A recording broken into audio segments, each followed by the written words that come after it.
Bonsoir à tous. Merci de votre présence pour cette table ronde qui est organisée à l'occasion de la publication de ce livre, La Chine et le monde, apprécier la subtilité sur le S, avec un S entre parenthèses. Et je trouve que ça révèle très bien le caractère très paradoxal, voire ambivalent quelquefois de la Chine. Nous avons pour nous parler de ce livre deux intervenants, Sophie Boisseau du Rocher et Emmanuel Dubois de Prisque. Merci à eux d'avoir accepté notre invitation. J'en dirai pas beaucoup plus, mais il y a une phrase qui m'a beaucoup frappé dans l'analyse critique de Raphaël Chaponnière ici présent. Il dit « La place de la Chine dans le monde rappelle celle de l'éléphant introduit dans une pièce que des observateurs aux yeux bandés tentent d'identifier en touchant l'un la trompe, l'autre les pattes ou le corps. Chacun analyse des parties sans réussir à les relier à un ensemble cohérent. » Merci Jean-Raphaël. C'est l'analyse critique qui est sortie. Voilà, à vous de jouer. Eh ben en fait, je vais rebondir sur ce qu'a constaté Jean-Raphaël. Donc en fait, ce livre, il a précisément ce point de départ. On constatait une multitude d'alertes, de signaux inquiétants qu'on avait du mal à relier les uns aux autres et à penser, à lire comme marqueurs d'un même système. D'un côté, la mer de Chine du Sud, les Ouïghours, la concurrence déloyale, Huawei.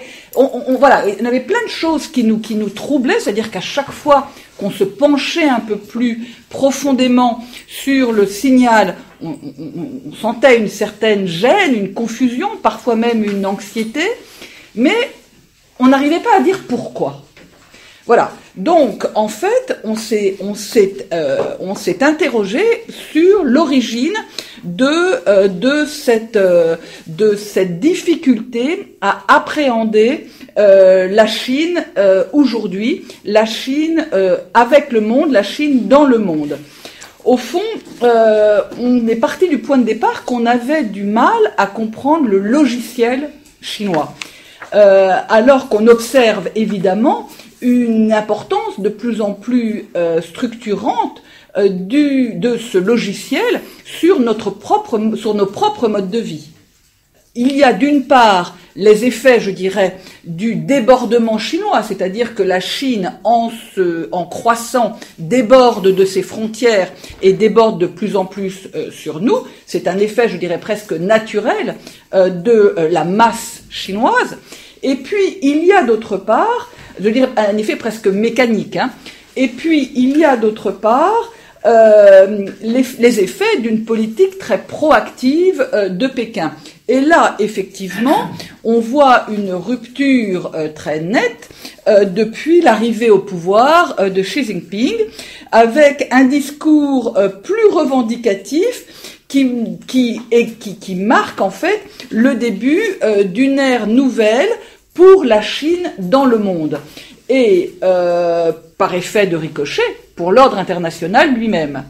Et donc, si vous voulez, ce discours-là aussi nous a interpellés, puisque, comme vous le savez, Xi Jinping prétend qu'à l'horizon de 2049, c'est-à-dire pour le centenaire de la victoire du Parti communiste, la Chine serait la première puissance mondiale. Donc on s'est dit, il faut quand même qu'on comprenne ce que ça veut dire être la première puissance mondiale et qu'on comprenne les conséquences que ça va avoir sur notre avenir. Et donc, c'est au fond c'est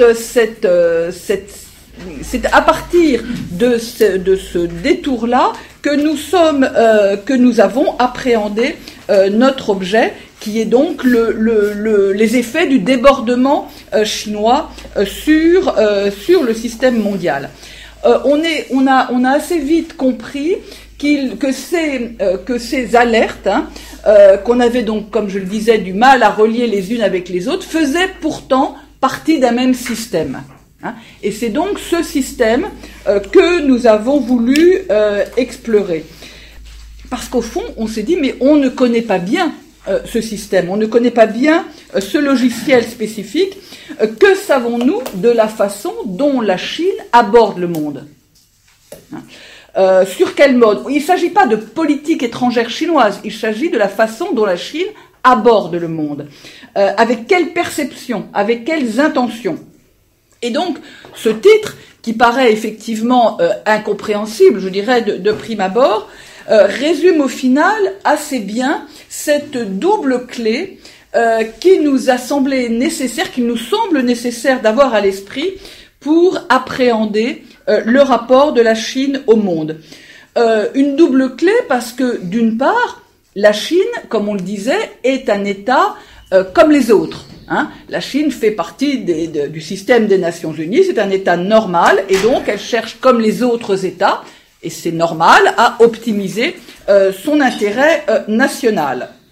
Mais la Chine se conçoit également se perçoit également comme une nation spécifique, une civilisation particulière. C'est la Chine, comme le disait Simon Leys, c'est la religion des Chinois. Qu'est-ce que ça veut dire quand on aborde le monde aujourd'hui? Et donc, on a utilisé le concept chinois de Tianxia, qu'Emmanuel développera plus à fond, qui est que la Chine se conçoit au fond comme la puissance organisatrice de ce Tianxia dans tout ce qui est sous le ciel. Et donc, dans cette perspective-là, les Chinois considèrent que le Tianxia est organisé autour de la figure sacrée à l'époque de l'empereur, aujourd'hui du Fils du ciel que représente le secrétaire général du Parti communiste, et donc ce système implique, si vous voulez, une relation particulière à qui interagit avec lui. Voilà, et donc Emmanuel développera, mais c'est vraiment, il faut avoir, si vous voulez, à l'esprit cette double clé pour comprendre la façon dont la Chine et les Chinois abordent le monde. Cette double clé provoque des tensions. Ce n'est pas un processus linéaire d'une part et ni un processus tranquille. Il provoque des tensions d'une part en Chine même parce que les effets de l'ouverture se font sentir également en Chine auprès du fait de l'impact de l'ouverture des circuits chinois au monde, et puis des tensions également avec le monde, puisque la Chine considère quand même qu'elle est une nation spécifique dans cet ordre mondial. Je me souviens d'une phrase un jour du ministre des Affaires étrangères chinois, je ne sais plus lequel c'était, mais qui discutait avec les pays d'Asie du Sud-Est et qui disait: mais écoutez, c'est une chose acquise, nous sommes un grand pays, ce sont des petits pays. Voilà. Donc il y a, si vous voulez, quand même toujours ce prisme du Tianxia qui revient à la surface, et voilà, et qui nous a semblé très intéressant d'avoir à l'esprit pour bien aborder la Chine et les modes d'expression de sa puissance. Et au fond, au terme de notre exploration, il nous est apparu qu'il s'agissait là, cette double clé était vraiment l'outil le plus opératoire pour comprendre le rapport entre la Chine et le monde. Alors une fois qu'on a mieux cerné, je dirais, notre propos, on est parti, je dirais, explorer ce rapport de la Chine dans le monde en abordant plusieurs thèmes qui sont les routes de la soie, évidemment, parce que c'est aujourd'hui la colonne vertébrale en termes de politique étrangère de l'équipe autour de Xi Jinping. Je vous rappelle que les routes de la soie sont aujourd'hui, c'est un projet inscrit dans la constitution chinoise. Le rapport à la vérité, à travers l'exemple de Taïwan, des statistiques ou de l'écologie, le rapport au droit international, qui est pour la Chine excessivement difficile, du fait précisément de cette de cette perception de la perception qu'elle a d'être le principe organisateur du monde, hein, et puis les normes qu'elle utilise aujourd'hui très habilement comme un vecteur de puissance, l'outil militaire, le contrôle social, la contagion autoritaire également, qui est encouragée par Pékin, et enfin le soft power. Donc voilà tous les partis que nous avons développés. Je vais passer la parole à Emmanuel. Emmanuel va expliquer comment on a abordé certains de ces terrains. Mais ce qui est nécessaire de comprendre, c'est que il y a un malentendu, je dirais, qui est quasiment un malentendu culturel, hein, sur la façon dont la Chine se comporte dans le monde, puisque en abordant ce monde comme un principe fondateur et en même temps comme un État normal qui doit défendre les intérêts du Parti communiste chinois, la Chine crée un malentendu et on a beaucoup de mal à sortir de ce malentendu qui pose quand même un vrai problème aux nations européennes, et on conclura là-dessus. Donc je vais essayer, en fait, reprenons, commençons par le commencement, commençons par le titre, alors pour essayer d'expliciter un petit peu ce que c'est que ce titre. C'est drôle, on n'a pas eu tellement dans la réception du livre, on n'a pas eu tellement de journalistes ou d'autres personnes qui nous ont interrogés sur le sens du titre, qui au fond ne coule pas de source. Voilà, ne coule pas de source. Donc qu'est-ce qu'on a voulu dire avec ce titre-là? Au fond, à mon avis, dans la modernité chinoise, il y a un traumatisme originel. C'est la confrontation avec les puissances occidentales au début du XIXe siècle, c'est-à-dire que l'empire chinois, c'est-à-dire on n'a pas de définition précise. Enfin, la Chine ne se présente dans aucune lumière particulière. On a des catégories de sciences politiques qui sont des catégories nécessairement occidentales, mais forcément on cherche à faire entrer la Chine dans ce cadre-là. Mais on n'y arrive pas. Alors il y a une sorte de paradoxe. Soit on va tout donner à la culture et on va parler de la civilisation chinoise éternelle, inamovible, qui est impossible à appréhender d'une certaine façon et qui est radicalement différente. Ou alors on va faire de la Chine un objet politique équivalent à une nation occidentale et on va la faire rentrer dans le cadre des catégories de la science politique occidentale. Mais entre ces deux termes-là qui sont radicalement opposés, il faut qu'on trouve un moyen terme en tenant d'une part la culture chinoise pour ce qu'elle est, c'est-à-dire quelque chose de très différent de nos catégories à nous, et d'autre part, un objet politique qui est malgré tout entré dans un cadre qui n'était pas le sien et qui est celui des États-nations européens. Des États-nations européens d'abord et puis ensuite dans le système des Nations Unies. Donc c'est cette espèce de tension originelle qui existe entre un objet politique non identifié qui serait la Chine d'un côté et puis une espèce d'État-nation qui s'appelle la République populaire de l'autre qu'on a cherché à explorer dans notre ouvrage. Et cette tension, en fait, elle est très présente dans l'esprit des dirigeants chinois, puisque vous avez d'un côté, en 1949, des gens qui, en arrivant au pouvoir, expliquent qu'ils vont créer une nouvelle Chine. Donc, d'une certaine façon, on fait table rase de ce qui existait précédemment. Donc, voilà, on est dans la tradition marxiste-léniniste, on fait table rase de ce qui existait. Donc, une nouvelle Chine, créée ex nihilo, par la vertu presque magique du Parti communiste chinois. Et de l'autre, aujourd'hui, dans le discours chinois, qui d'ailleurs reprend le discours de la République de Chine, donc des nationalistes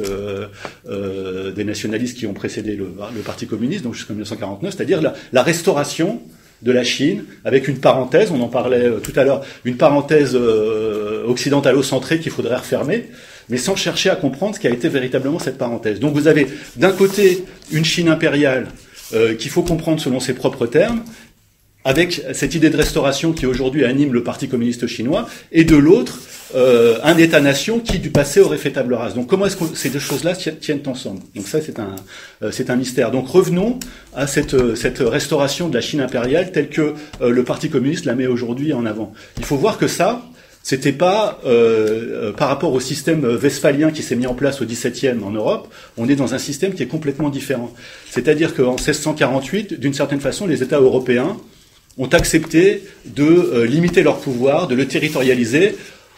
Ils ont renoncé de facto à l'idée de se situer dans la continuité de l'empire romain, d'Occident ou autre, avec l'idée qu'il y aurait un pouvoir comme ça sacré qui serait l'apanage du souverain, mais on se territorialise, on se situe les uns par rapport aux autres dans un système d'égalité formelle. Donc ça, c'est ce qu'on appelle le système westphalien. D'une certaine façon, il dure jusqu'à aujourd'hui.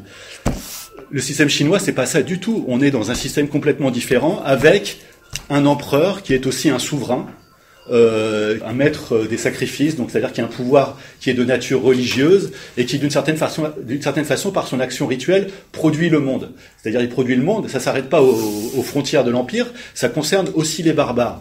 Donc on est dans un système qui est complètement différent. L'empereur, sa fonction première, c'est de respecter les sacrifices, et s'il respecte pas les sacrifices, on a le droit de s'en débarrasser et de le remplacer par quelqu'un d'autre. Donc il faut voir qu'on est dans un système qui est à l'opposé, disons, du système sécularisé occidental qui se met en place à partir, disons, de la Renaissance et plus particulièrement à partir du XVIIe siècle.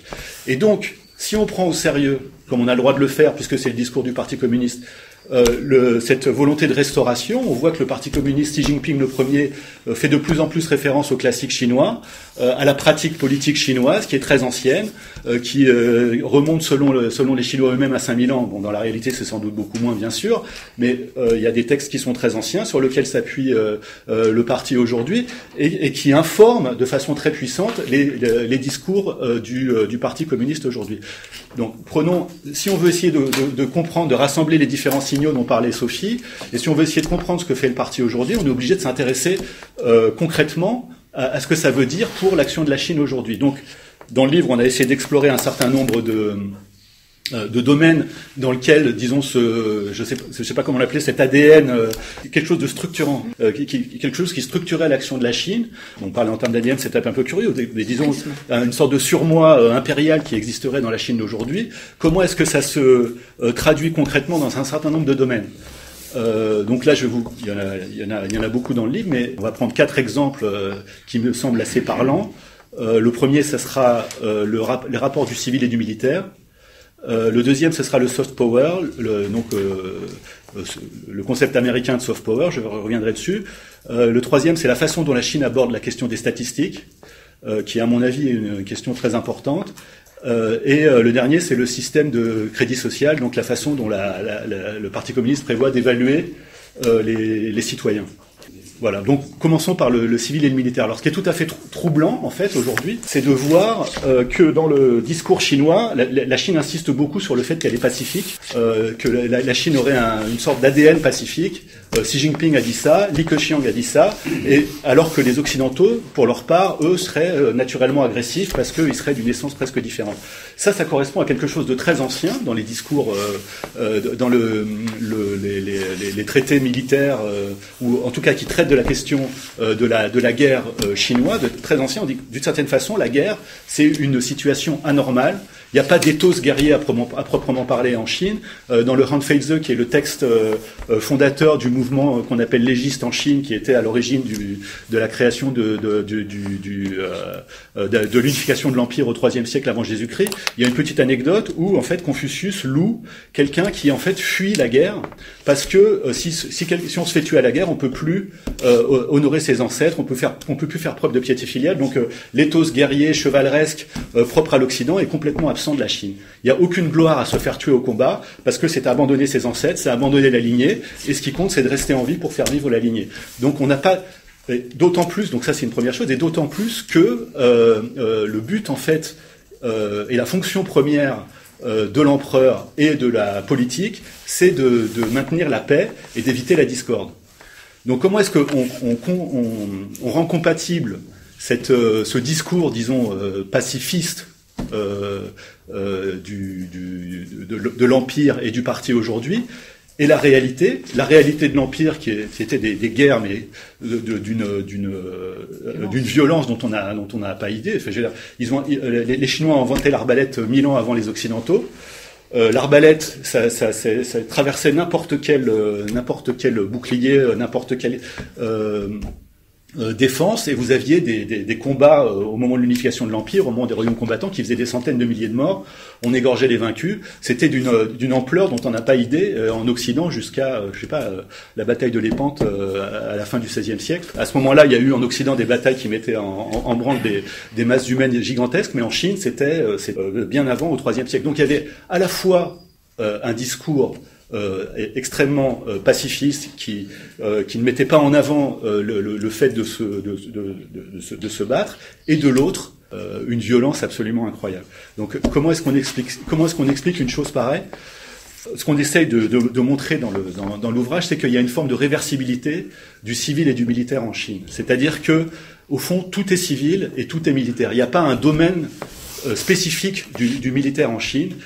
Et ça se traduit de façon très très concrète, c'est-à-dire que ce qu'on appelle les traités militaires chinois, en fait, ça traite de l'ensemble de la fonction politique. Il y a une continuité entre le civil et le militaire, puisque la volonté du politique, c'est de faire en sorte que, d'une certaine façon, la guerre puisse s'abolir dans le sacrifice, c'est-à-dire la mise à mort d'un seul. Ne pas ensanglanter la lame. On peut citer des textes, je vous recommande à ce sujet-là, alors je parle pas de notre livre, mais le livre de Jean Lévy qui s'appelle La Chine en guerre, qui est paru il y a quelques mois, qui démontre en fait que dans le phénomène guerrier tel qu'il est décrit, notamment à l'époque des royaumes combattants, au moment où il y a cette explosion comme ça de la littérature politique en Chine, qui est tout à fait impressionnant, avec des analyses très sophistiquées.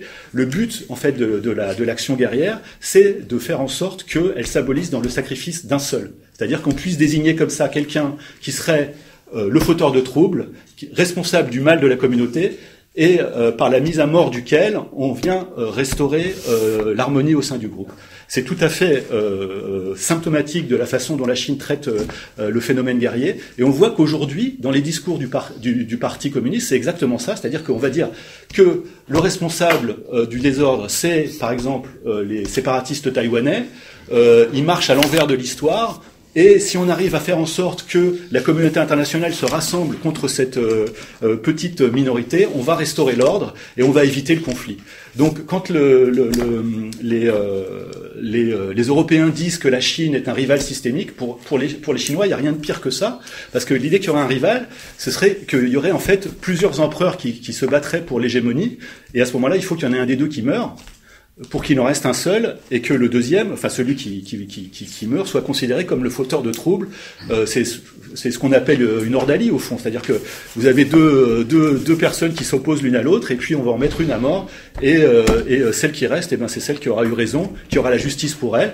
Et donc la guerre, le phénomène guerrier en Chine a tendance à s'abolir dans le phénomène qu'on pourrait appeler sacrificiel, si on suit la théorie de René Girard, ou même de la justice, en fait. C'est une question de justice. Donc la juste guerre, c'est la mise à mort du fauteur de troubles. Donc c'est pour ça il n'y a pas à proprement parler de secteur, de domaine propre à la guerre en Chine. Et ça, c'est tout à fait compatible avec ce qu'on décrivait, c'est-à-dire vous avez un seul empereur, et qui a pas vocation à faire la guerre, parce que s'il fait la guerre, ça veut dire qu'il y a quelqu'un qui est en fait son égal, mais qui a vocation à punir les méchants. Alors voilà pour le premier phénomène. Le deuxième aspect qui s'explique, selon nous, par ce tropisme impérial chinois, c'est le soft power. Ce qu'on appelle le soft power. Il y a un mystère en fait du soft power chinois. Pourquoi est-ce que la Chine est devenue, à partir de l'article de Wang Huning, qui est un des cinq membres du comité permanent du Parti communiste, qui avait écrit un article dès 1993 sur la notion de soft power, la Chine est devenue obsédée par cette idée de soft power. Alors bien sûr, c'est pas le cas de tous les analystes chinois, mais comment on explique que la Chine veuille absolument lutter contre les États-Unis sur la question du soft power, alors même que la question du soft power, le concept du soft power est doublement américain. Il est américain une première fois dans son origine, puisque c'est Joseph Nye, donc qui l'a défini au début des années 90. Et il est américain aussi parce qu'il caractérise en fait la nature du pouvoir américain. Donc pourquoi est-ce que les Chinois vont aller lutter sur le terrain des Américains, alors même que d'une certaine façon on leur en demande pas tant. Alors notre hypothèse, c'est que en fait, les Chinois réinterprètent complètement la notion américaine de soft power en fonction de leur propre tropisme impérial, c'est-à-dire que d'une notion qui est censée caractériser la société civile, qui est censé caractériser une sorte de pouvoir donc doux, qui serait non pas monopolisé entre les mains du pouvoir politique, mais qui serait diffus dans la société civile et qui rendrait attrayant la société civile. Il réinterprète ça complètement. C'est tout à fait visible dans les discours de Xi Jinping, notamment sur ce thème-là. Il y a un long discours de Xi Jinping qui est disponible même en français dans son ouvrage qui s'appelle La gouvernance de la Chine, où en fait il fait du soft power une sorte, on le voit bien, d'aura sacrée qui émane du pouvoir politique et qui a vocation à attirer à lui les pays qui seraient sous influence chinoise. Donc il y a une réinterprétation complète en fonction du tropisme impérial chinois de cette notion de soft power, ce qui est tout à fait étonnant, et dans des termes qui sont ceux de Confucius au fond, où le prince est censé par son action vertueuse attirer à lui.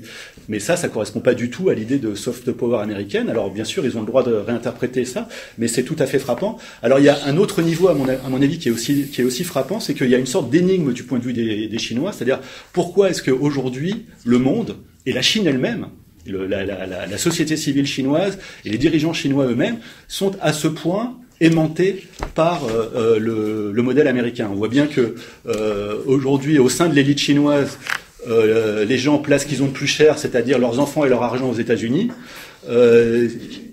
Malgré, disons, le fait que naturellement la Chine devrait diriger le monde du fait de sa civilisation la plus ancienne, du fait qu'elle a tout inventé, comme les Chinois aiment à le répéter. Je reprends pas ça à mon compte, mais c'est le discours chinois. Comment est-ce qu'on explique aujourd'hui cette fascination du monde et de la population chinoise elle-même pour les États-Unis? Donc c'est qu'en fait les États-Unis sont une forme d'usurpateur à qui on doit, et cette espèce d'aura que possèdent les États-Unis, on doit lui arracher pour qu'elle devienne chinoise. Donc voilà, puisque d'une certaine façon le Tianxia, donc l'idée qu'il y aurait un système universel aujourd'hui avec une culture dominante qui attire à elle, on pourrait dire que ce Tianxia, il y a un analyste américain qui dit ça, mais que le Tianxia existe déjà, mais le problème c'est qu'il est américain. Donc il faut faire en sorte de renverser les choses et de faire en sorte que le Tianxia retombe sur ses pieds, si on peut dire, et qu'il devienne chinois. Le troisième aspect, que je voulais aborder aussi, qui me semble intéressant et qui est éclairé aussi par ce qu'on dit là, c'est la question des statistiques. Les statistiques, ça va pas de soi du tout en fait. Qu'est-ce qui fait qu'à un moment donné, le pouvoir, le statistique, donc l'origine du mot statistique, c'est le même que l'origine que le mot État. Et donc, d'une certaine façon, quand l'État moderne se met en place, il y a quelque chose de consubstantiel à l'État, disons, dans l'État moderne. Ça se produit à peu près simultanément, l'émergence des statistiques se produit à peu près simultanément en Angleterre, en France et en Allemagne. Et c'est le moment, donc au moment du traité de Westphalie, justement au XVIIe siècle, où l'État en fait relativise sa propre puissance, où l'État se désacralise, et où il se dit qu'au fond, face à lui, au sein de la société, il y a quelque chose qu'il doit apprendre. Et donc l'État est prêt à apprendre, en fait. Donc il y a une sorte de kénose, de descente, d'abaissement de l'État, de sa puissance. Et l'État se dit que, au fond, il doit regarder ce qu'il y a en face de lui, qui est la société, et il a quelque chose à apprendre de la société. Donc c'est une forme d'humiliation du souverain, en fait. Mais en fait, il faut quand même se rendre compte de ce que ça peut vouloir dire. Ça, c'est quelque chose de très puissant. Mais cette auto-désacralisation de l'État, c'est absolument jamais produite en Chine. Donc on est dans un système complètement différent, où la parole du souverain, au fond, est sacrée. Elle vise moins à décrire la réalité que d'une certaine façon à la produire. Et ça, c'est quelque chose de très ancien qui ramène à l'origine même de l'écriture chinoise. L'écriture chinoise est née dans un contexte sacrificiel, politique en fait, où au moment où en fait on essayait de savoir si les dieux avalisaient telle ou telle action possible, on essayait donc sur les carapaces de tortue qui avaient été sacrifiées, on essayait de voir en brûlant les carapaces de tortue la forme que prenaient les traits qui étaient décrits sur les carapaces de tortue. Donc c'est l'origine des caractères chinois. Donc les caractères chinois portaient en eux-mêmes la réalité et avaient moins vocation à décrire la réalité qu'à la produire. Donc c'est ça qui est important à comprendre. Et aujourd'hui encore, d'une certaine façon, le discours politique chinois est moins descriptif que performatif. Vous me direz que c'est toujours le cas du discours politique, mais c'est très prégnant en Chine, et donc les statistiques peuvent pas contredire la parole du pouvoir. Et donc là, on est dans un système qui est complètement quand même différent du nôtre, et où les statistiques ont une vocation essentiellement performative plus que descriptive. Et ça, c'est lié en fait à notre avis à quelque chose de très profond qui s'inscrit dans la longue histoire chinoise. C'est pas simplement que les Chinois n'ont pas encore développé des outils, qu'en s'améliorant, ils vont parvenir à quelque chose de satisfaisant. Alors bien sûr, il y a un effort dans ce sens-là qui est fait, mais il n'en reste pas moins qu'aujourd'hui, les chiffres ont avant tout vocation à produire la réalité plutôt qu'à la décrire. Et le discours politique chinois va dans ce sens-là aussi. Le dernier point que je voulais aborder, donc, c'est le système de crédit social. Donc, c'est le système d'évaluation et de notation des citoyens, qui est quand même quelque chose d'absolument effarant. Moi, je me souviens, quand je me suis rendu compte que cette chose-là existait, je me suis dit, mais en fait, je suis en train de mal comprendre. Enfin, c'est pas possible. En fait, c'est pas les Chinois vont. Non, c'est vrai. C'est parce que quand vous n'avez pas lu il y a rien qui a été écrit avant, en gros, là-dessus. Vous dites, mais qu'est-ce qu'ils sont en train de faire? Donc, ce système, l'État prévoit de donner une évaluation, et le fait déjà en fait au niveau local, d'évaluer les citoyens, de dire voilà, il y a des bons, il y a des méchants. Si vous critiquez le gouvernement, c'est pas bien. Si vous traversez en dehors de plus, c'est pas bien. Si vous remboursez pas vos dettes, c'est pas bien. Et donc on vous met une note, et cette note-là vous donne accès à certains droits. Et par exemple le droit de prendre des billets de train de première classe. Si vous êtes sur les listes noires, quand quelqu'un vous téléphone, vous avez une voix enregistrée avant de pouvoir vous parler, qui vous dit voilà, attention, vous allez parler à quelqu'un qui est inscrit sur une liste noire. Enfin, tout un ensemble de sanctions comme ça qui sont décidées par le gouvernement.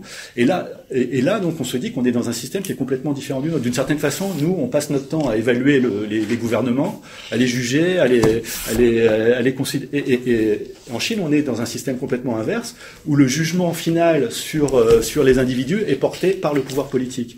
Alors là, il faut voir que, encore une fois, d'une certaine façon, ce sont les catégories théologiques qui sont les plus pertinentes pour comprendre ce qui se passe.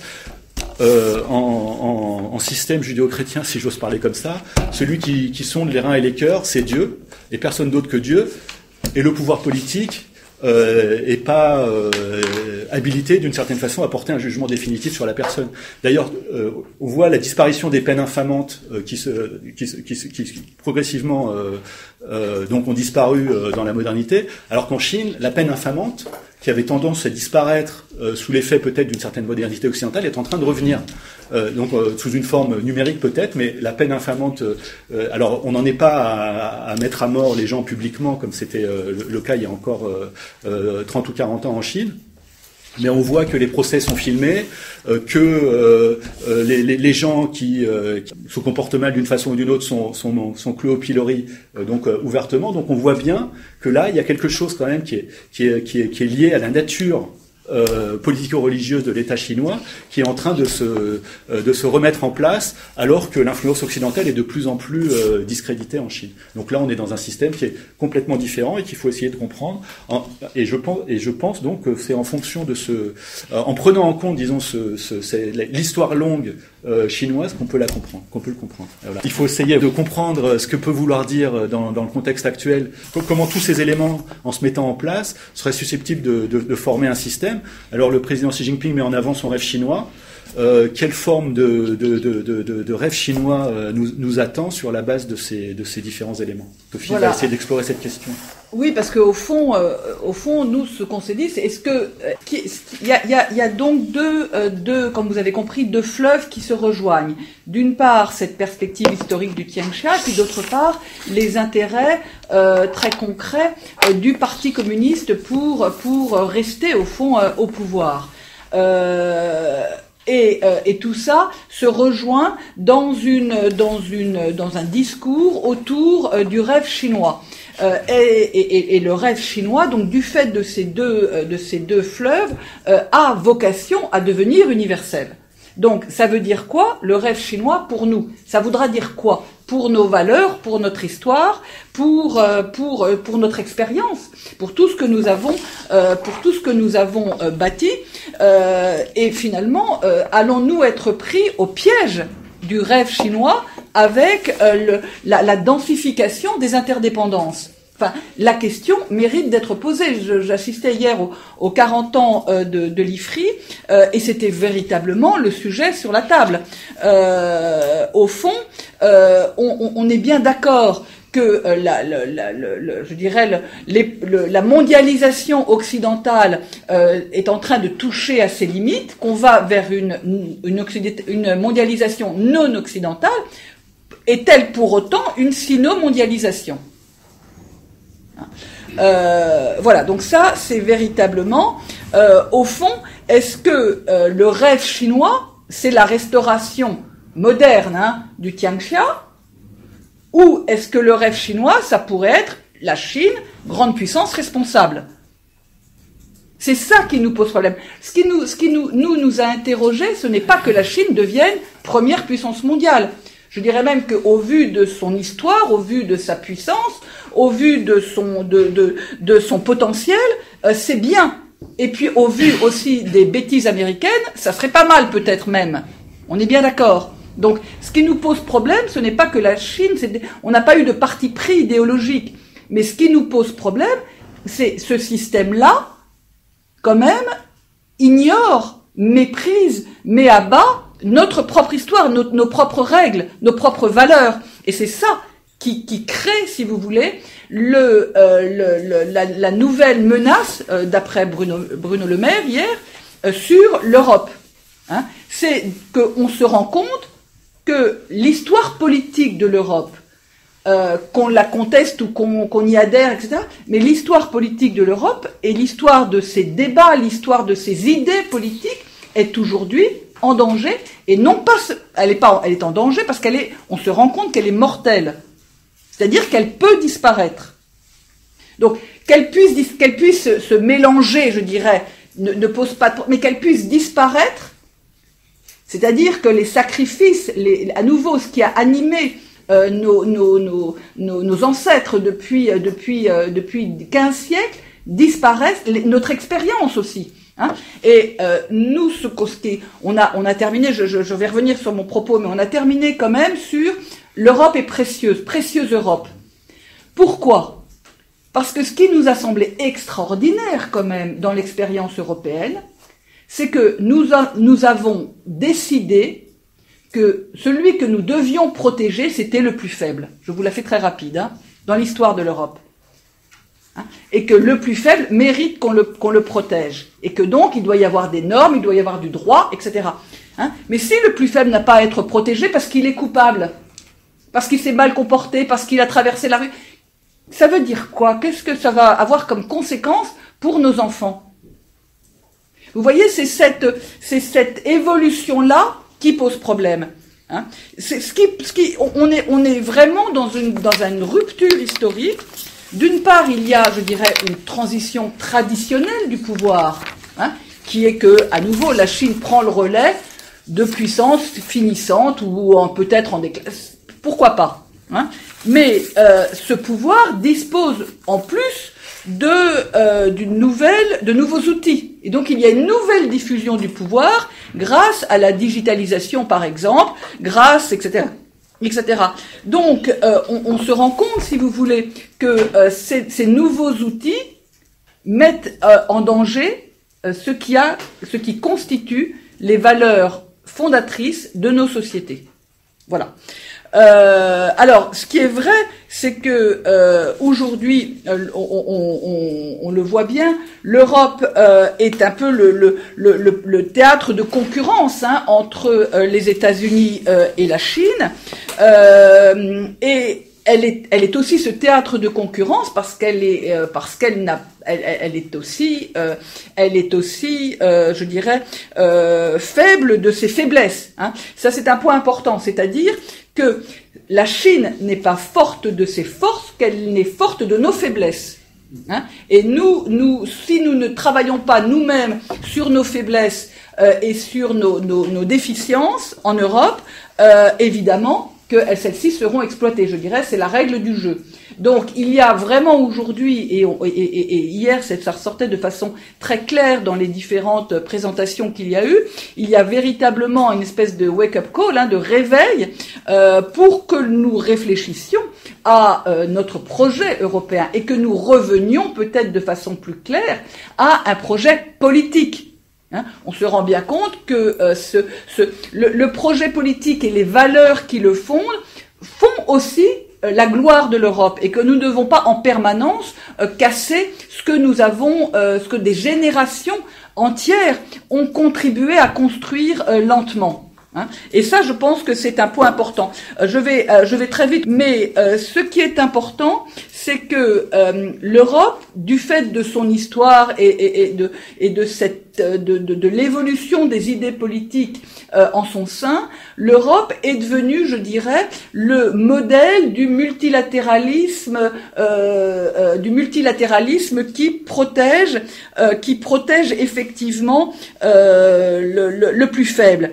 Et que sa vocation, c'est peut-être de se battre pour que le droit et pour que l'espace mondial ne ressemble pas à une jungle. Il y a le titre d'un livre qui vient de paraître, qui s'appelle The Jungle is Back. Et l'enjeu, c'est bien ça, si vous voulez, c'est que ce ne soit pas la règle du plus fort qui prévale dans l'espace mondial.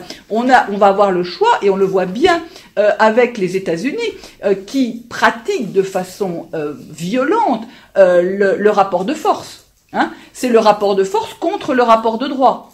C'est bien l'enjeu, on en est d'accord, de l'OMC, du débat aujourd'hui sur l'OMC.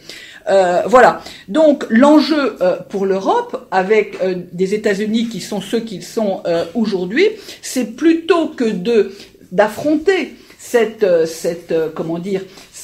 puissance chinoise, c'est de l'amener à être convaincue qu'elle a intérêt à rejoindre un système multilatéral normé plutôt qu'à contribuer à casser l'Europe.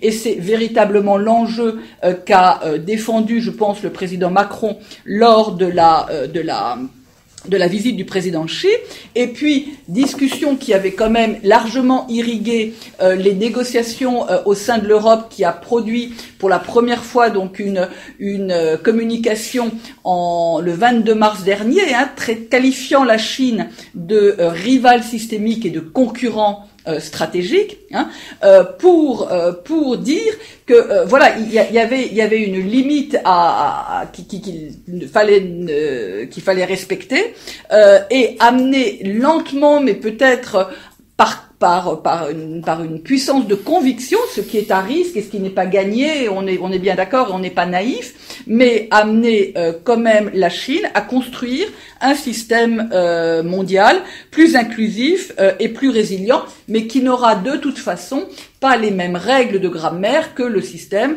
que nous sommes en train de quitter. On en est bien d'accord. Et donc, pour l'instant, l'enjeu, me semble-t-il, c'est d'amener la Chine, et on en a discuté beaucoup avec Emmanuel et d'autres responsables politiques, c'est d'amener la Chine sur des sujets qui sont neutres, entre guillemets, pour autant qu'ils puissent l'être, le climat, la biodiversité, l'écologie, le multilatéralisme de la paix, notamment en Iran ou en Afrique, l'OMC, de l'amener à cette pratique, je dirais, d'un espace mondial dont il va falloir redéfinir les règles, mais qui a besoin de règles négociées, et non pas de règles du Tianxia, comme la Chine pourrait être tentée de le faire. Et on voit bien que il y a en ce moment, mais vraiment je dirais en ce moment même, une évolution quand même copernicienne pour les Chinois. J'espère qu'elle pourra aboutir, mais les critiques récentes mais très acerbes sur les effets des routes de la soie, le ralentissement réel de l'économie, la contestation interne sur le pouvoir omnipotent de Xi Jinping, tout ça pourrait constituer aussi des facteurs sur lesquels on pourrait nous capitaliser pour l'amener en dehors de sa sphère de confort. Voilà. Merci beaucoup à vous deux. Bravo, vous avez réussi.